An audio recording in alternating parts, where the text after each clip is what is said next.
Hello students, कैसे हैं आप सभी।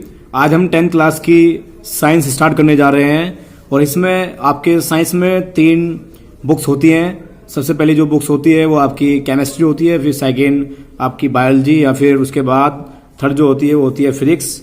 तो हम सबसे पहले फिजिक्स करा रहे हैं आपको, और फिजिक्स में जो सबसे पहला लेसन है वो है आपका प्रकाश का परावर्तन तथा अपवर्तन। ठीक है, ये पहली जो बुक्स थी हमारी, इससे पहले जो एनसीईआरटी से पहले जो बुक्स थी, उन बुक्स में ये प्रकाश का परावर्तन और अपवर्तन दोनों अलग अलग चैप्टर थे, लेकिन यहाँ पर ये दोनों कंबाइंड चैप्टर हैं, लेकिन इसमें टॉपिक वही है जो पहले थे। तो हम चलते हैं कि प्रकाश का परावर्तन और प्रकाश का अपवर्तन क्या होता है, प्रकाश के परावर्तन में कौन कौन से टॉपिक्स आते हैं वो हम पढ़ेंगे इसमें, और अपवर्तन में कौन कौन से टॉपिक आते हैं वो पढ़ेंगे। अब चलते हैं हम, सबसे पहला टॉपिक है हमारा प्रकाश किसे कहते हैं, प्रकाश क्या होता है, प्रकाश से आप क्या समझते हैं। बहुत तरीके से क्वेश्चन पूछा जा सकता है। सबसे पहला क्वेश्चन यही है कि प्रकाश किसे कहते हैं, प्रकाश से आप क्या समझते हैं, या फिर प्रकाश से क्या तात्पर्य है। अगर ऐसा क्वेश्चन आपसे पुटअप किया जाता है कोई एग्जाम में तो आप आराम से उसका आंसर दे पाओगे। तो प्रकाश होता क्या है, प्रकाश के बारे में हम जानते हैं, हमने पहले से ही एक डेफिनेशन लिखी हुई है। तो इस डेफिनेशन से पहले मैं आपको थोड़ा कुछ समझाना चाहता हूँ। देखिए, अगर दिन में आप कोई वस्तु देख रहे हैं तो उन वस्तु को आप आराम से देख पाओगे, क्योंकि उस टाइम में सूरज की रोशनी होती है तो उसमें आप आराम से देख पाओगे। लेकिन जैसे ही रात होती है तो रात के टाइम आप वस्तु को देख नहीं पाओगे, क्योंकि उस टाइम पे अंधेरा होता है। तो इससे ये बात तो बिल्कुल साफ है कि हर एक चीज को, हर एक वस्तु को देखने के लिए हमें रोशनी की जरूरत होती है, प्रकाश की जरूरत होती है। बिना प्रकाश के हम वस्तु को देख नहीं पाएंगे। तो प्रकाश अगर हमारे पास है तो हम वस्तु को आराम से देख पाएंगे। तो इसलिए जितनी भी हमारी वस्तुएं होती हैं, उन वस्तुओं को देखने के लिए प्रकाश की आवश्यकता होती है, और प्रकाश के बिना हम वस्तु को नहीं देख पाते। तो जैसे हम अपने रूम के अंदर या पूरे हाउस के अंदर लाइट्स ऑन करते हैं, तो लाइट्स ऑन करते ही हमारी जितने भी ऑब्जेक्ट्स रखे हुए होते हैं, वस्तुएं रखी हुई होती हैं, उन सबको हम आराम से देख पाते हैं। तो प्रकाश इतनी जो हमने आपको बताया, अभी समझा है, उसके बारे में हमने उसमें से एक शॉर्ट टॉपिक निकाला है कि प्रकाश होता क्या है। पूरी थ्योरी में से एक छोटी लाइन निकाली है। अगर आपसे 1 नंबर में या 2 नंबर में क्वेश्चन पुटअप किया जाए कि प्रकाश क्या होता है, प्रकाश के बारे में आप आराम से लिख दो। लिखना क्या है, तो आपको जो मैंने आपको समझाया है उसी के ऊपर हमने एक डेफिनेशन बनाई है। डेफिनेशन क्या है समझ लीजिए आप। प्रकाश एक प्रकार की ऊर्जा है जो स्वयं दिखाई नहीं देता, बल्कि इसकी सहायता से हम वस्तुओं को देख पाते हैं, प्रकाश कहलाता है। समझ में आया कुछ। प्रकाश एक प्रकार की ऊर्जा है जो हमें स्वयं दिखाई नहीं देता, बल्कि इसकी सहायता से हम दूसरी वस्तु को देख पाते हैं, जैसे आपने रूम के अंदर किया। और दिन में आप आराम से किसी भी वस्तु को देख सकते हैं, क्योंकि उस टाइम पर आपके पास प्रकाश होता है, लाइट, सूरज का प्रकाश होता है। लेकिन जैसे ही रात होती है तो रात में आप किसी भी वस्तु को देख नहीं पाते हो। तो उस वस्तु को, उन वस्तुओं को देखने के लिए, उन ऑब्जेक्ट्स को देखने के लिए आपको लाइट की, प्रकाश की जरूरत होती है। तो रात में इसलिए हम बल्ब, ट्यूब लाइट का सबका यूज करते हैं। तो फिर आपको समझा रहा हूं, प्रकाश एक प्रकार की ऊर्जा है जो समय दिखाई नहीं देता, प्रकाश हमको दिखाई नहीं देता, बल्कि इसकी सहायता से हम दूसरी वस्तु को देख पाते हैं।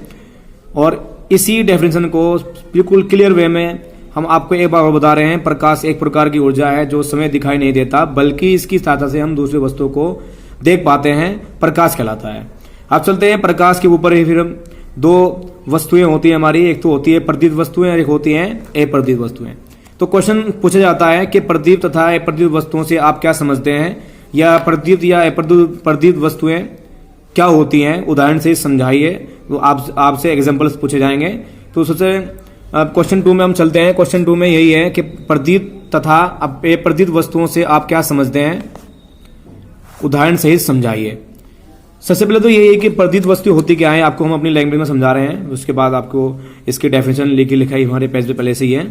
तो प्रदीप्त वस्तुएं वे वस्तुएं होती हैं जिनका अपना खुद का प्रकाश होता है, जिनको किसी और के प्रकाश की जरूरत नहीं होती, उनका खुद का प्रकाश होता है। जैसे आपका सूर्य होता है, और आपके जितने भी बल्ब, ट्यूब बल्ब होते हैं आपके रूम्स में, आपके हाउस में, तो उनकी खुद की लाइट होती है, उनको किसी लाइट की जरूरत नहीं होती। तो उनकी खुद की लाइट की वजह से ही हम दूसरी वस्तु को देख पाते हैं। लेकिन कुछ वस्तुएं ऐसी होती हैं जिनका खुद का प्रकाश नहीं होता, बल्कि वे दूसरे के प्रकाश से ही जगमग होती है, दिखाई देती है। वो सभी की सभी वस्तुएं अप्रदीप्त वस्तुएं कहलाती हैं। तो चलते हैं इसकी डेफिनेशन पर। इसकी डेफिनेशन आपके सामने ये है। क्वेश्चन है कि प्रदीप्त वस्तुएं क्या होती हैं। वे ऐसी वस्तुएं ऐसी वस्तुएं जो स्वयं स्वयं का मतलब खुद से प्रकाश उत्पन्न करती हैं, जिनका खुद का प्रकाश होता है, ऐसी वस्तुएं लिखा हुआ है, देख लीजिए आप अच्छे से ध्यान से स्क्रीनशॉट ले लीजिए। ये देखिए,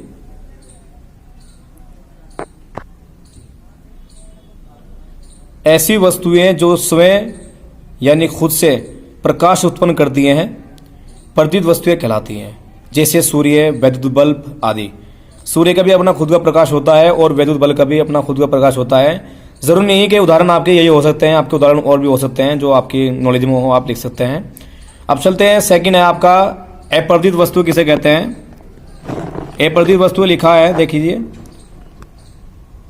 ऐसी वस्तुएं जो स्वयं प्रकाश उत्पन्न नहीं करती, जिनका खुद का प्रकाश नहीं होता, बल्कि प्रदीप्त वस्तुओं की सहायता से दिखाई देती हैं। ऐसी वस्तुएं जो स्वयं प्रकाश उत्पन्न नहीं करती, बल्कि प्रदीप्त वस्तुओं की सहायता से दिखाई देती हैं, अप्रदीप्त वस्तुएं कहलाती हैं। मतलब जिनका खुद का प्रकाश नहीं होता, वो प्रदीप्त वस्तुओं की सहायता से ही हमको दिखाई देती है। जैसे हमारा पेन हो गया, हमारी मेज हो गई, टेबल हो गई, कुर्सियाँ हो गई, आपकी बुक्स हो गई, नोटबुक्स हो गई, ये सब के सब जितने भी एग्जाम्पल आपको हम बताए हैं अभी, वो सभी के सभी आपके अप्रदीप्त वस्तु के उदाहरण हैं, लिखे हुए हैं पहले से। देखिए, जैसे चंद्रमा, मेज और किताबें। चंद्रमा का खुद का प्रकाश नहीं होता, चंद्रमा के पास, चंद्रमा सूर्य के प्रकाश से जगमग होता है, इसका खुद का प्रकाश नहीं होता। ठीक है, ये सोच रहे हैं आप कि चंद्रमा का अपना खुद का प्रकाश होता है। चंद्रमा का अपना खुद का प्रकाश नहीं होता, बल्कि ये सूर्य की सहायता से, सूर्य की हेल्प से जगमग होता है। इसके पास जो प्रकाश आता है वो सूर्य का होता है। ठीक है, क्वेश्चन पर सॉरी, प्रकाश के कोई 4 गुण लिखिए या फिर प्रकाश के गुण लिखिए, ऐसा क्वेश्चन आ सकता है।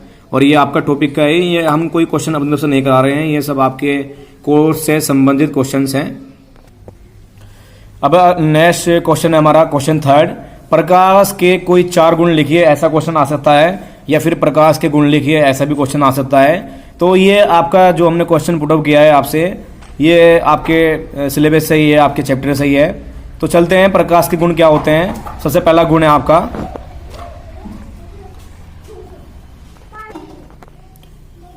प्रकाश का सबसे पहला गुण है, प्रकाश के कारण हम वस्तुओं को देख पाते हैं, लेकिन प्रकाश स्वयं दिखाई नहीं देता। मतलब प्रकाश की वजह से ही हम, प्रकाश के हेल्प से ही हम दूसरी वस्तु को देख पाते हैं, बल्कि ये खुद दिखाई नहीं देता, इसकी सहायता से हम दूसरी वस्तुएं देख पाते हैं।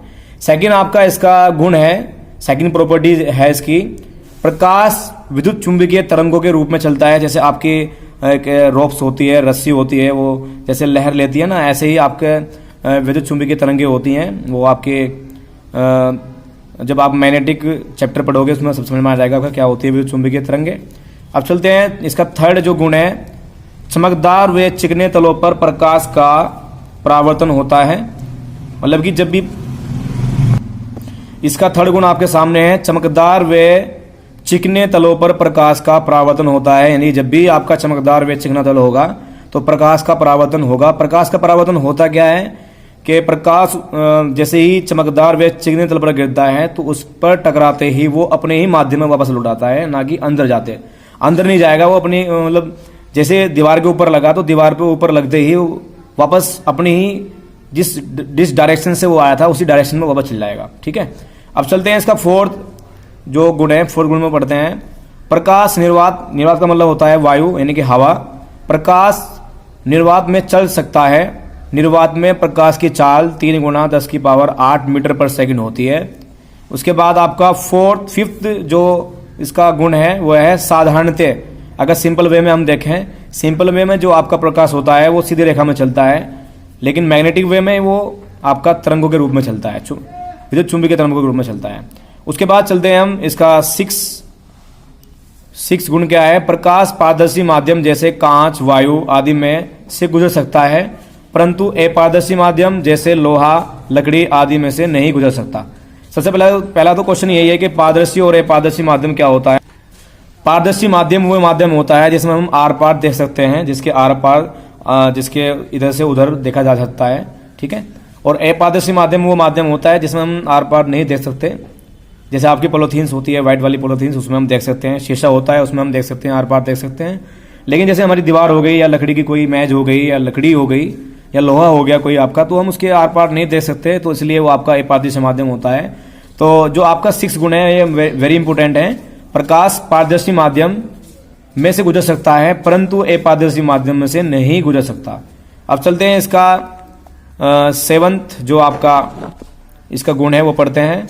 यदि प्रकाश एक पारदर्शी माध्यम से दूसरे पारदर्शी माध्यम में जाता है तो प्रकाश का अपवर्तन होता है।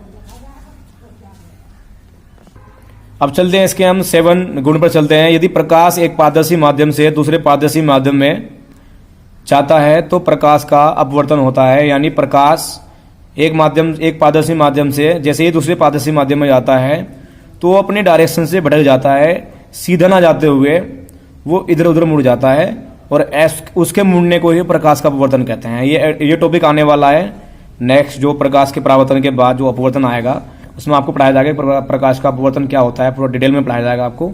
आज चलते हैं हम इसका, ये आखिरी गुण था। अब हम चलते हैं नेक्स्ट टॉपिक पर।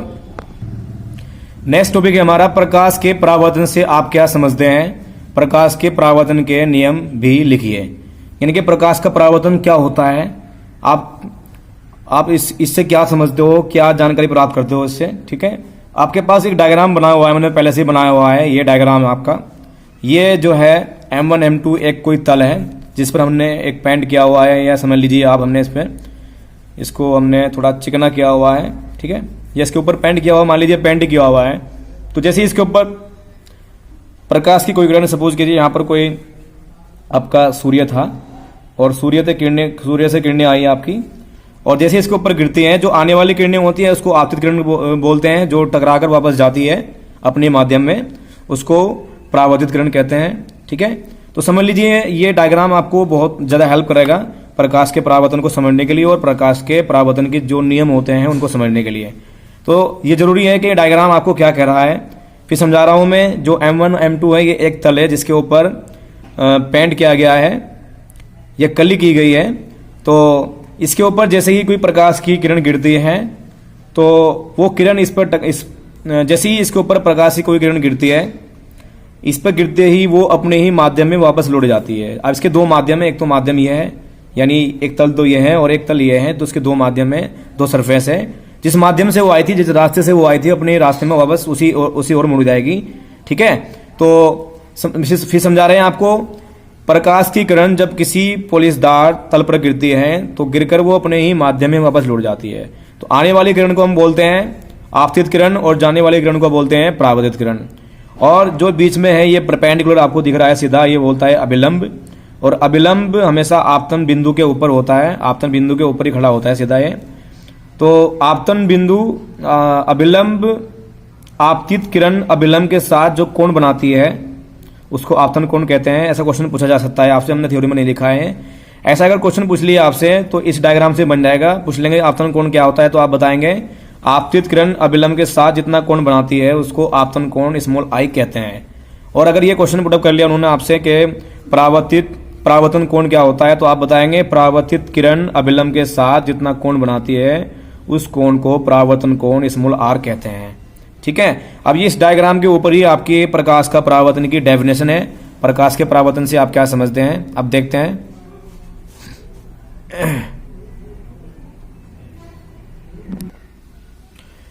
प्रकाश का परावर्तन क्या होता है, जब प्रकाश किसी पोलिसदार में, हम समझा रहे हैं अपने लैंग्वेज में, फिर आपको ये डेफिनेशन समझाएंगे क्या कह रही है। जब प्रकाश किसी पोलिसदार व चिकने तल पर गिरता है तो प्रकाश का अधिकांश भाग तल से टकराकर वापस अपने ही माध्यम में लौट आता है। तो प्रकाश के चिकने तल से वापस लौटने की प्रक्रिया को प्रकाश का परावर्तन कहते हैं। देखिए, जब प्रकाश किसी पोलिसदार व चिकने तल पर गिरता है तो उसका अधिकांश भाग तल से टकराकर वापस लौट आता है। यानी जैसे ही वो किसी चिकने तल पर गिरेगा या किसी पोलिसदार तल पर गिरेगा, वो गिरते ही उसका अधिकांश भाग अपने ही माध्यम में वापस लौट आता है। ठीक है, प्रकाश के चिकने तल से टकराकर वापस लौटने की प्रक्रिया को प्रकाश का परावर्तन कहते हैं। ठीक है, समझ में आ गया होगा आपके, बहुत ईजी है, ये क्वेश्चन आ जाता है, इंपोर्टेंट है। अब चलते हैं प्रकाश के परावर्तन के नियम कितने होते हैं। प्रकाश के परावर्तन के दो नियम होते हैं। पहला नियम तो इसी के ऊपर है, डायग्राम के ऊपर, आपतित किरण, परावर्तित किरण तथा आपतन बिंदु पर अभिलंब, तीनों एक ही तल में होते हैं, यानी कि एक ही सरफेस को लाई करते हैं। देखिए, सबसे पहला जो आपका परावर्तन का नियम, दो नियम होते हैं। तो पहला नियम यही है, इसमें देख लीजिए, प्रथम नियम यह है कि आपतित किरण परावर्तित किरण तथा आपतन बिंदु पर अभिलंब तीनों एक ही तल में होते हैं। समझ में आ गया आपके? फिर समझ लीजिए, डायग्राम आपके पास ही देख लीजिए। आपतित किरण, परावर्तित किरण तथा आपतन बिंदु पर अभिलंब तीनों एक ही तल में होते हैं, ये लिखा हुआ है। आपतित किरण, परावर्तित किरण तथा आपतन बिंदु पर अभिलंब तीनों एक ही तल में होते हैं। अब चलते हैं इसके सेकंड जो इसका नियम है वो पढ़ते हैं, उसके बारे में जानते हैं। सेकंड नियम, द्वितीय नियम यह है, आपतन कोण स्मॉल आई सदैव परावर्तन कोण स्मॉल आर के बराबर होता है। ये फॉर्मूला आपको याद रखना है, जितना एंगल आई होगा उतना ही एंगल आपका। द्वितीय नियम आपके सामने है। द्वितीय नियम यह कहता है, आपके डायग्राम के हिसाब से समझाते हैं। द्वितीय नियम यह कहता है कि आपतन कोण आई स्मॉल आई हमेशा परावर्तन कोण स्मॉल आर के बराबर होता है। देखिए, इसकी हमने जो डेफिनेशन लिखी हुई है वो समझ लीजिए आप। ये इसकी डेफिनेशन है द्वितीय नियम की। आपतन कोण स्मॉल आई सदैव परावर्तन कोण स्मॉल आर के बराबर होता है। ये फॉर्मूला है आपका, जितना एंगल आई होगा तो उतना ही एंगल आर होगा। अगर आपतन कोण की वैल्यू 30 डिग्री है तो परावर्तन कोण की वैल्यू भी 30 डिग्री होगी। चलते हैं, आज के लिए गाइस इतना ही, और फिर हम आपको गाइस आज के लिए इतना ही, और इसके बाद हम आपको फिर प्रतिबिंब के बारे में, वास्तविक प्रतिबिंब और आभासी प्रतिबिंब और दर्पण के बारे में समझाएंगे। दर्पण कितने टाइप्स के होते हैं आपके, ठीक है। तो आपसे भी हमारी गुजारिश है, अगर वीडियो अच्छी लगी हो तो लाइक कीजिए, हमारे चैनल को सब्सक्राइब कीजिए और आगे भी अपने फ्रेंड्स में शेयर कीजिए, जिससे कि बोर्ड के एग्जाम जो आने वाले हैं आपके ईबी बोर्ड के, वो उसमें आपको बहुत ज़्यादा हेल्प मिले। और ये जो आपको मैं नोट्स दे रहा हूँ, ये नोट्स भी हैं और इनको साथ साथ समझा भी रहा हूँ, ताकि आप अपनी कॉपी में साथ साथ लिखते भी रहें और याद भी करते रहें, समझते भी रहें। हर चीज़ आपकी कवर होती रहेगी। तो इंशाल्लाह हम उम्मीद है कि एग्जाम से पहले पहले हम ये फिजिक्स, केमिस्ट्री और जो आपकी बायोलॉजी है वो आपको समझा देंगे। आज के लिए इतना ही, मिलते हैं नेक्स्ट वीडियो में, तब तक के लिए खुदा हाफिज़।